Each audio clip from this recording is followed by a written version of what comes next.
You found Word in Your Ear. How soon is now? Are friends electric? Who wrote the Book of Love? These and other piercing queries may well be answered in this conversation that started 19 years ago and is steaming towards infinity and beyond. Thanks for watching or listening. Do leave us a like or subscribe at patreon.com/Word in Your Ear for more entertainment. And if you know the way to San Jose, for God's sake, get in touch. Anyway, the ceremony is about to begin. Welcome to this edition of Word in Your Ear and a whole new and original species of memoir. This is the story of the one-man clash, as somebody memorably calls him, told by the man himself, along with collaborators and friends and fans. And the book's called Billy Bragg, A People's History.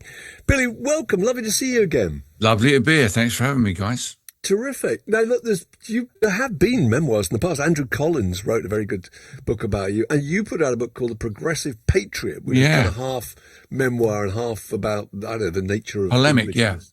But what brought about this? Is it a different kind of approach? It is, yeah. What was the idea? Let me first talk a little bit about Richard Houghton and Spenwood Books. Richard's been doing kind of fan memoir books for quite a while, and most of them have been about bands that are no longer with us. So The Who, The Stones.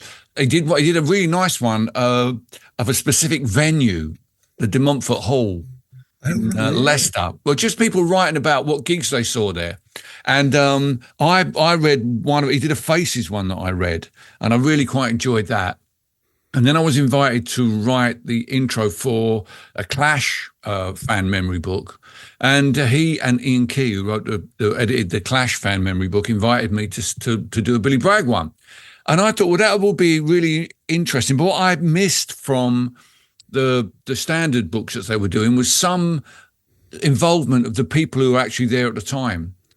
So I said to him, look, why don't I write some stuff that joins it up together? But more importantly than that, I'll get people that were working with me at the time. So that's be people that were on the road with me. So Wiggy, my old collaborator, my, roadies that I work with, who I still hang out with, people at the record company, those kind of people to also make a contribution as well. So it kind of expanded from being just about people watching at the gigs to be a bit more contextualized about what it's like to be out and doing this job. But how did you get I suppose a lot of it's from people who saw you, all parts of the world, and they've sent in these, I love all the ephemera, the little pictures and the little reviews and, stuff from gig guides and all that. But did Ian Key then put up something on a website saying, if you have any memories, send them in? How did it work? I've got 360,000 followers on Facebook, Mark. So really, you put the word out a few times because they don't, Facebook squeeze it to make you pay more to reach more people. But if you broadcast it 3 or 4 times over a period of 6 months, I talked about it at gigs. There's a lot of stuff. Because I've had a look at some of their earlier books they sent me, and they tend to run out of steam after the main period of the band, which is fair enough. But I spent last year. Going to America. I went to America 4 times last year. So I just mentioned it at the gigs. And so consequently, we have quite a bit of contribution from American friends and fans that are right up to 2024. So it kind of gave it a more of a broader perspective. So a lot of it must have come as a surprise to you. You could say that. Go on. Surprising. The most surprising thing was some of my friends' memories of incidents where we were both there were totally different from mine. Absolutely, I'm sure. The thing happened. Paul McCartney always says about the Beatles, there are a million stories about the Beatles and they're all true. Yeah, exactly. I mean, these events happened. Me and Wiggy bumping into Keith Richards on 5th Avenue the first or second night we were in America, which is an amazing thing to do. It really did happen, but the way Wiggy remembers it and the way I remember it are actually 2 different episodes. And in the end, I thought, well, I'm not gonna get back to Wiggy and say, "Oh, come on, Wiggy, it wasn't like that." I thought I'll just that's his memory. And we'll just print his memory. Yeah, I mean, it's not hugely different from mine, but I just remember it the other way around, I guess. So there's that. So that then made me wonder if all of my memories were correct. I wonder. Well, they can't be. No, they can't. No. Because over time, in the telling of them, you've kind of, you've sort of tweaked bits and lost bits and added bits and put your own spin on it as well. Of course, you do that. But there must be also, in the fan memories, there must be memories of gigs you're totally forgotten. Yeah. And you go, oh my God, it's come back to me. Did that happen? Yeah, definitely. I mean, the big thing is because it's such a long time ago now, people not remembering the proper year, you know. I remember seeing you in 1981, mate. I was in the army in 1981. Yes. You could have seen me, but only if you're at Catterick Camp in Yorkshire, marching up and down. But that's not uncommon. I remember working with Ian McLagan, the great Ian McLagan, and there were two old Small Faces fans, and they were old. They're probably my age now, but at the time I thought they were really old. And they had a long chat with him after a show, and he said afterwards, you know, the things they were talking about, I wasn't in the band then.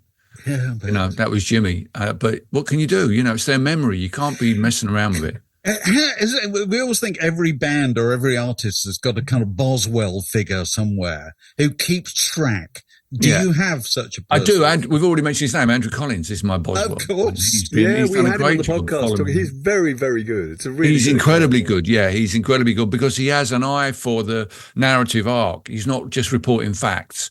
He's putting it into the context of a narrative, and I've been very fortunate in that Andrew's been able to put me in that context. I think it helps that he's the same age as me, so we went through a lot of broadly speaking, we went through a lot of the same things together. That helps, I think, rather than coming in completely from outside. Right. But then sometimes you need that, you know, sort of like the Mermaid Avenue record worked, I think, because my relationship with Woody Guthrie was transatlantic. It wasn't. I didn't grow up with him, so sometimes an outsider can offer a different perspective. Yeah. We should go back and ask you about, the early music first music you remember listening to. In fact, there's a key moment in the book where you get a reel-to-reel tape recorder, I think, from your folks, and then you start just copying stuff that you hear. So what were the first things that you remember listening to? Christmas Top of the Pops that year, 1969. The Rolling Stones, Honky Tonk Women. Desmond Dekker singing It Mech. Yes. I was very fond of that song. Really, anything, it was a strange time.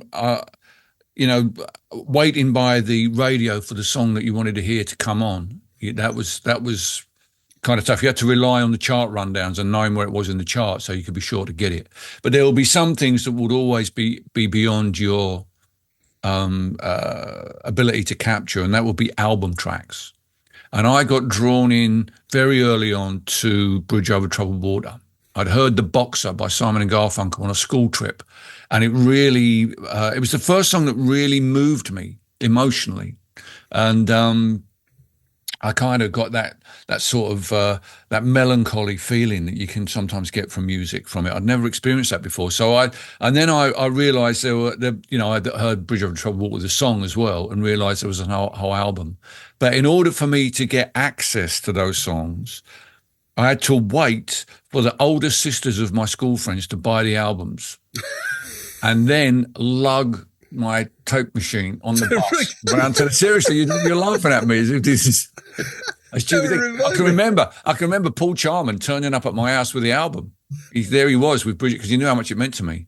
And his sister Leslie had bought it, and he only lived around the corner. He probably lived about 20 doors away. But he turned up on the doorstep and he just stood there with the album. I was like, oh my God. He said, yeah. And he had a kind of a sun house at the bottom of his garden. His dad was a builder and decorator, and he built it. And we went down there and we recorded it, but through the air, so you can hear birds in the background. I used to do the same thing. You can hear people talking. You hear my mum. And at one point, he had an intercom from the house as well. And at one point, his dad comes on the intercom to tell him that the film, what's it called? The film about Douglas Bader, the World War II. Reach for the Sky. Thank you very much. Yeah. Reach for the Sky. It's just started because Paul wanted to watch it. So in the middle of, Why Don't You Write Me? You can hear Paul's dad, Paul, he says, Bader's just started. It's like, we're looking at each other like, oh my God. But I think also you can hear us. For years you would have heard that track and expect to hear that voice. Yeah. And also, I think you can hear us quietly talking there, but our voices are so high because I'm 11 years old that it sounds like the sounds that are on the record. And I now listen to that record closely and think, now, is that me and Paul Charman, or is that actually something that Simon and Garfunkel have put on the record? And Frank Lloyd Wright, there's some sort of voices at the end of it. Oh, there's very often extraneous noise, yeah. Yeah. And gradually, then Joe Lawrence's sister got Sound of Silence.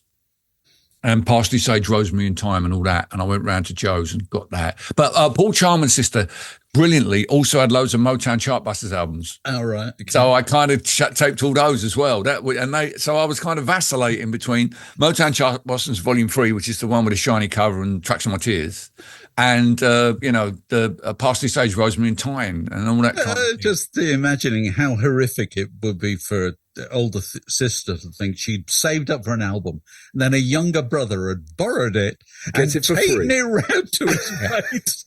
Yeah, thank God. I really owe Leslie Charman a big one. She kind of sort of shaped my musical.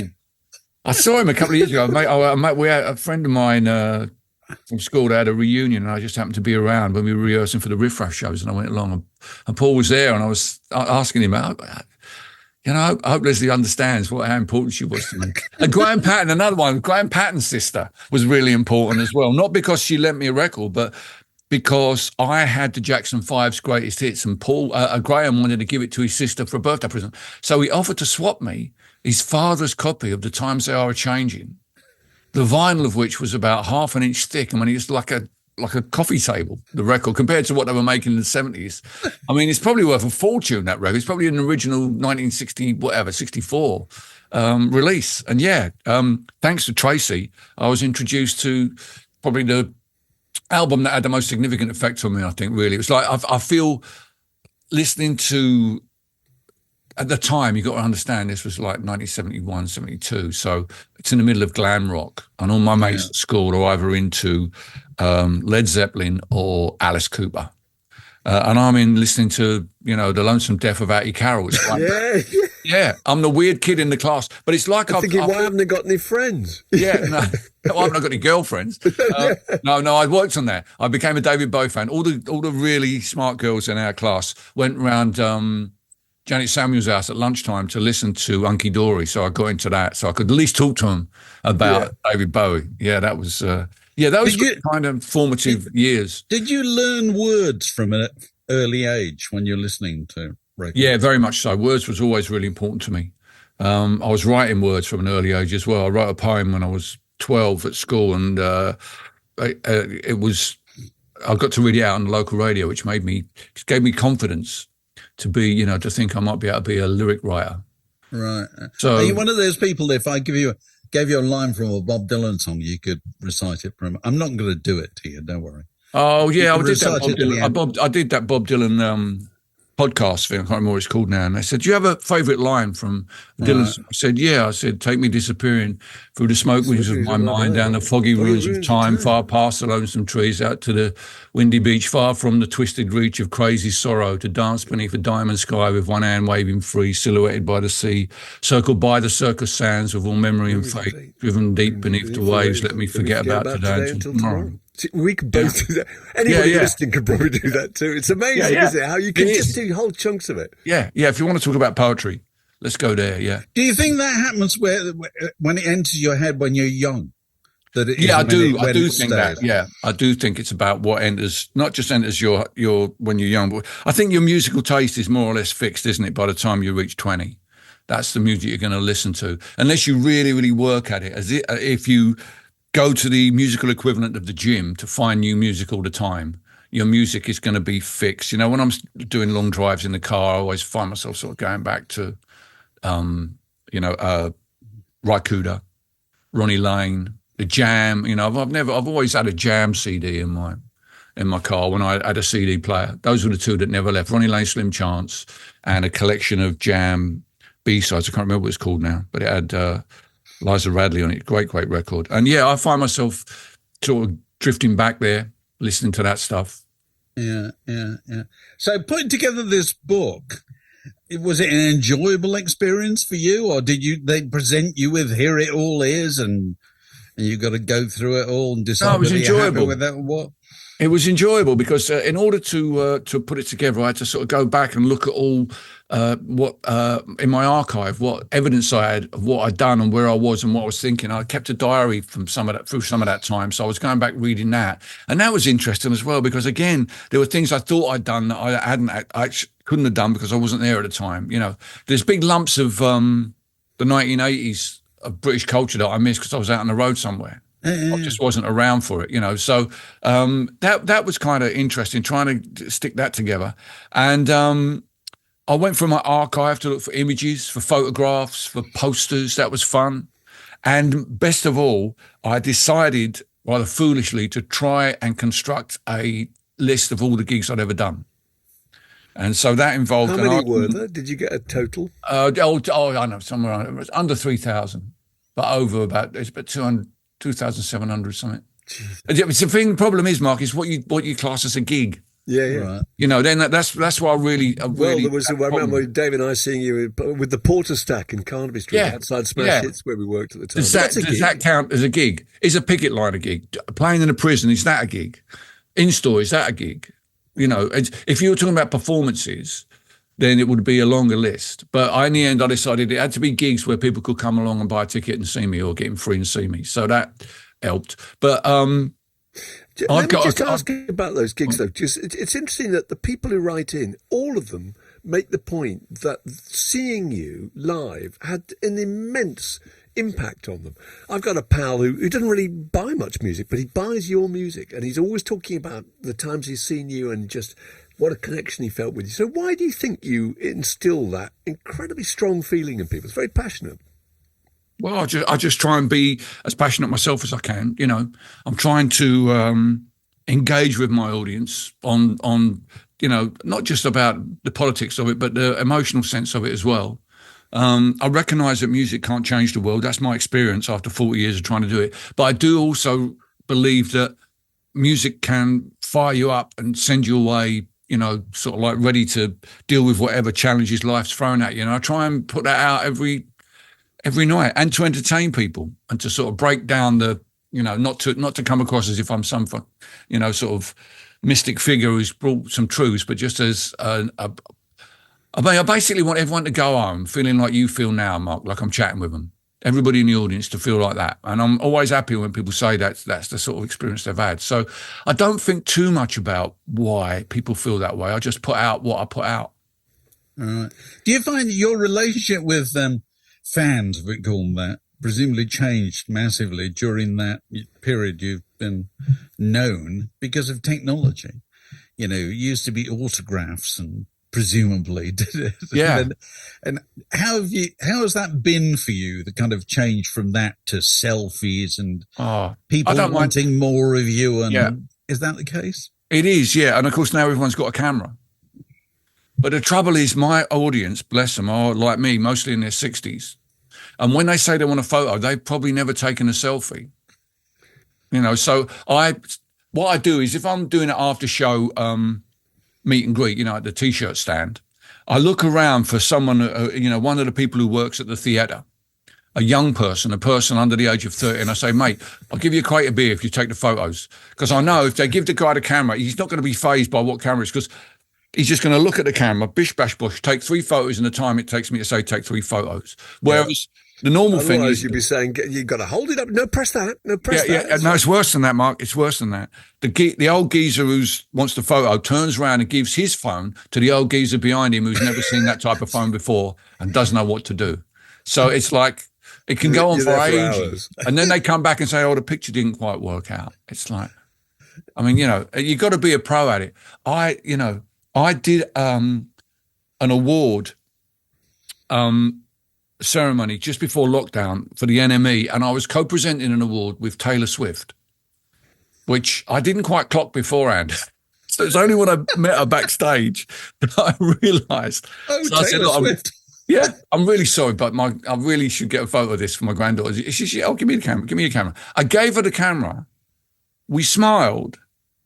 She did her thing, and when I looked, she'd taken 7 photographs in which each one I'm smiling like an idiot, and in each one she has a different expression. Yeah. I was like, wow. What a pro. That is incredible. It's really, seriously. It's true. She must do that for everyone. She just, absolutely, you know, she knew what was happening. She knew what I needed. She did it. I mean, I was like, that is incredible. So you do have to sometimes say to people, have you taken a selfie before? They're like, well, not really. I said, well, tell you what, why don't you give me the camera and I'll just do this here and we'll just look here. There we go. Yeah, that should have a look. Make sure you like it. You know, you just kind of, not everybody's also in the moment, can people get a bit flustered? No, absolutely. You know, they can be a bit funny. So yeah, I'm cool with it. It's like anything. What I'm really don't like doing is can you send me a birthday video? I'm like, oh, right. Okay. Those ones. I'm like, oh, really? Yeah. Do you but you see, that? you being Billy sometimes.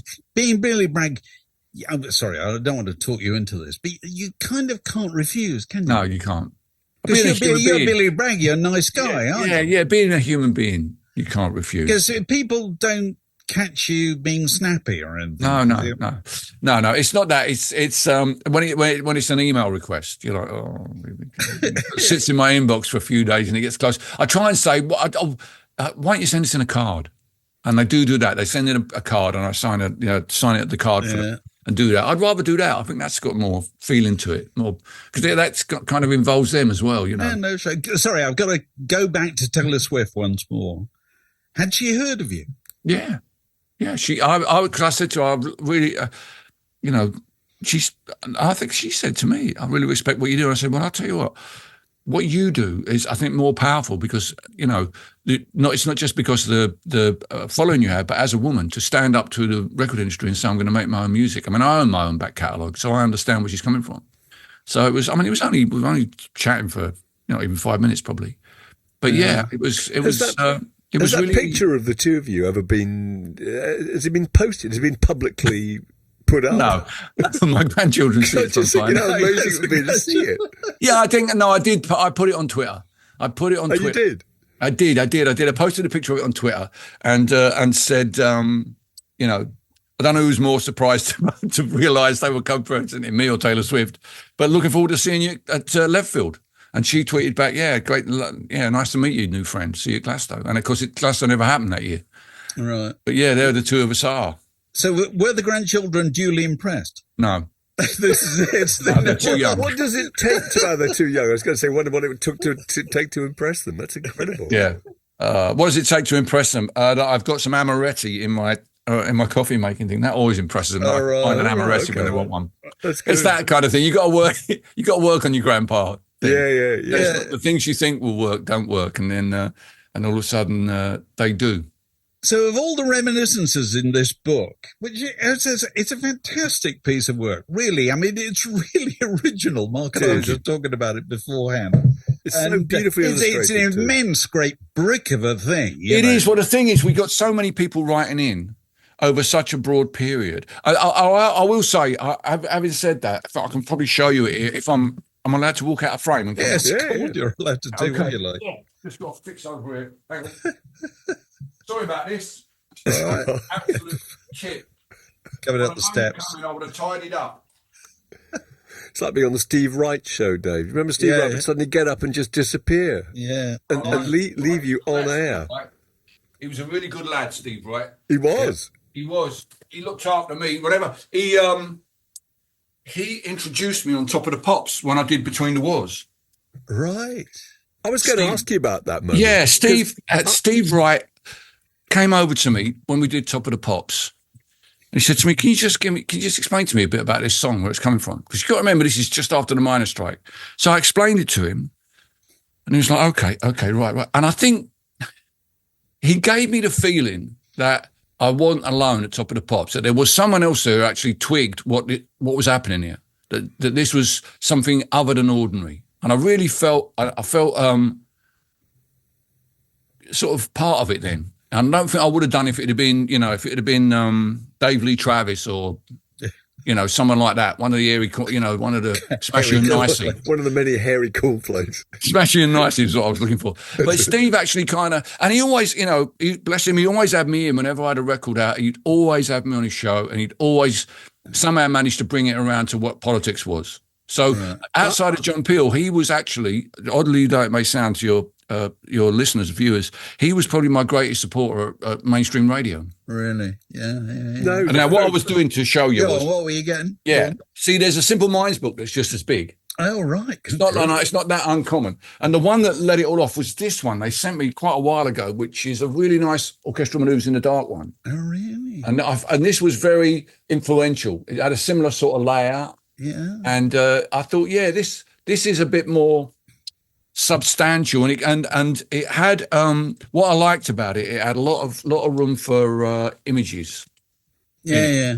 Which I really liked, because I found the ones that were just fan memories were cool, but they were like, you want to see a little bit more of the flavour of what's going on. You do. Yeah. So is it in bookshops, this book, or is it mail order or whatever? I mean, because it's obviously quite a specialised. It's everywhere, Dave. Is it? Yeah, it's everywhere. It's online. Oh, of course, online. I understand this online thing is taking off. Yeah. Yeah. No, it's everywhere, mate. As far as I know. Right. Yeah, I mean, I'm doing a few sort of book festivals. I'm doing a thing at Rough Trade East and stuff like that. And it's it's kind of turned into something much, much bigger than I imagined. I thought, this is a nice sort of little thing to do. It won't take a lot of putting together, but in the end it did, because I kind of really got into it. It happened at a time when we were moving out. So all the boxes I needed to look through were around and passing through. So I just kind of put myself into it and started, and trying to write about things that aren't normally written about, like when we're talking about driving around the American West, how you could, if you went off grid in those days and you weren't at the hotel where they thought you were going to be, they couldn't find you. Because no one, they could only find you by phoning the hotel or faxing the hotel where you were staying. So when our gig in Salt Lake City was cancelled and we didn't have to be in Los Angeles, I think we had to go to Tucson in 3 days' time. So we just kind of took off and ended up in Taos and Santa Fe, and really had a kind of a strange sort of semi-mystical experience in New Mexico, which I really enjoyed. And things like that, I suppose. I like the stuff where you meet your old heroes too. There's various people. It must have been fun to remember. Pete Seeger, I think, and Danny Thompson and people like that. Who are some of the people that are mentioned here who were particularly significant when you met them?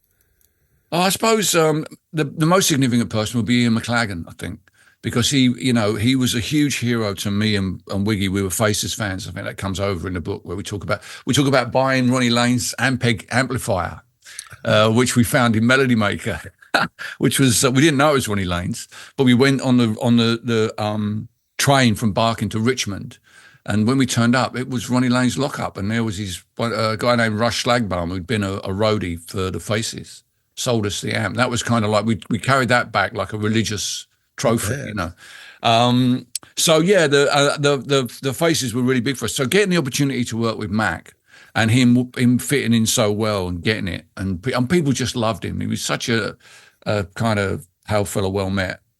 He was, and I really enjoyed working with him. It was a bit of a commute for him because he lived in Austin, Texas, but he was committed to playing, and I think he, of all the Faces, he was the one who I think deserved more respect for what he did.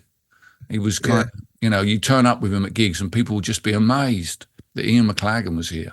I got to play Green Onions with him on one tour, just me and him. I was like, every night I was thinking, don't mess it up, don't mess it up. But you're a big fan of Ronnie Lane's Slim Chance as well. Yeah, big fan of that. And that was kind of key to our becoming serious musicians. When I say serious musicians, I mean doing something other than playing in my mum's back room. Because we went to this, in 1977, we went to this farm in East Northamptonshire, which had a demo studio in it, which happened to be run by a couple, Ruan O'Loughlin and Jackie Mackay. And Ruan had been in a band named Bees Make Honey, a pub rock band, but he'd also play saxophone and keyboards on the Slim Chance album, which is one of my all-time, and still is one of my all-time favourite albums. And Jackie had done the sleeve notes, had done the design for the album. It's her handwriting on the record. So we were kind of like, felt we were as close as we were ever going to be to that experience. And it was a watershed, because they were the first people who took us seriously as musicians and said, yeah, you can do this. And we ended the week staying there. I wrote loads of songs while we were there, recording these songs, but they let us open for Ruan's band in a pub in Earthlinborough, which is where the Earthlings come from. It's a Hell's Angels pub, so it was quite an exciting gig. And that was kind of that we never really come home from that. The Earthlings, I'm lost now. Dave, are you up to speed with the Earthlings? No. Are we in kind of Mordor, or is this is Hell's Angel world? No, it's just outside of Kettering. All right. Yeah. Earthlinborough, yeah. Is it It's near Middle Wellingborough. Earth? No, it's just Wellingborough, outside Kettering, of Carroll. Wellingborough, Earthlinborough. It's kind of like a kind of late, second attempt at Wellingborough that didn't quite go, or maybe the first attempt at Wellingborough didn't go quite so well. So they'd done Wellingborough and it kind of went. People in Northampton would be outraged. I'm saying this, but yeah, Earthlinborough, the ball in Earthlinborough. And there was no stage either, so you're actually sort of eyeballing these Hells Angels. Unfortunately, we did play "I Want to Be a Cosmonaut," which we'd just written, which is our punk song. But we knew a lot of Chuck Berry songs, so we kind of Chuck Berry'd out as you can in those moments. There's always there's certain places where you play certain songs and you can get yourself out of trouble. Bit of Bob Marley always helps. So what else is happening in the world of Billy Bragg at the moment? What else is happening in the world of Billy Bragg? Well, I've kind of had a year. Fortunately, last year I was in America 4 times, and I say fortunately because I wonder if they let me in. Yeah. At the moment, I was talking to someone at an event the other day, and we were talking about going to America, and they were saying to me, "Well, a friend of mine said if you take a different phone, don't take your normal phone with your with your social media on." And I put my hand on his shoulder and said, "Mate, I'm Billy fucking Bragg." It's like, There's other ways of discovering what I've said. albums. I'm going to have to do more than change my phone. Yeah. I am just a little bit political. They've probably got a file on me. Oh, he's like, oh yeah, I didn't think of that. Yeah, I'm like, yeah. So changing I'm not going to bother changing my phone. I might change my underpants. But yeah, we're going to try and sing next year. I've got some tour, some gigs coming up next year. Hopefully in Canada. Because what people are having trouble, aren't they, getting in? I mean, apparently, yeah, there is. But you never know till you get there, do you? You Yeah. never know what day it is until you get there. So we're going to have to look into that. But I've kind of, since the lockdown, I'm sort of approaching the gig a little more conducive to, carrying on doing it for a few more years, which is I'm only trying to do one territory a year. So next year we're going to try and do some Canadian dates and a few UK dates at the end of the year. And then after that, probably Australia. And then America. So instead of doing America, Canada, Australia in the same year and, not knowing where the heck I am, we're just trying to sort of pace it a little bit better, which is, I'd like to carry on doing this for as long as I can and we'll see what happens. So a final question is, which relates to the book. Was there any reminiscence from a fan there where you thought, I didn't know it'd even been there to that country or anything? It must happen. You must go in small countries where you completely. Me and Andy Kershaw once thought it'd be interesting to drive through Luxembourg because we've never been there, and they stopped us at the border and strip searched us, stuck their fingers up our what's names. It was really a salutary experience. That's not very welcoming, is it? We're not going back there again. Luxembourg didn't turn out to be all that. Having a less than lovely time. Less than lovely time in Luxembourg. No, there are some places where I might have the wrong town that I played in. I look at it and I think, no, that you go into places like northern Finland and places like that, and I'm looking at this. Or when we were in behind the Iron Curtain as well, I did some shows in places like East Germany. Those were really interesting. The people who lived in the Iron Curtain writing about what it was like to see me come and play. Those were really, really interesting. There's one guy he's in the East German army, I think. He might even be a border guard, and he's listening to West German radio and he hears me. And that, you think to yourself, wow, the power that music has to break down those kind of divisions. It's worth it, even if you're just making records. Everyone wants to believe music can change the world. My experience is it can't. And I say that often at gigs. So people don't think that that's what we're doing at this gig. We're not changing the world. Now, everyone's always disappointed when I say it. But the reason I do say it is because it allows me to then argue that music has the ability to make you believe the world can be changed. And it is in and of itself a worthwhile trail to be following. And that's what I'm trying to do. Because when I come off stage at night and the audience have been, I've tend to finish with something like Power in the Union, and they're all singing, fists in the air and everything. I come off stage and I'm like, my activism is recharged. My cynicism is temporarily kicked to the curb. And I'm hoping that the audience go home with the same feeling. That's what I'm trying to generate, that they go home feeling that way, buy a T-shirt on the way out. Okay. Well, it's all there and more in Billy Bragg's People's History. It's out there in the bookshop if you can lift it.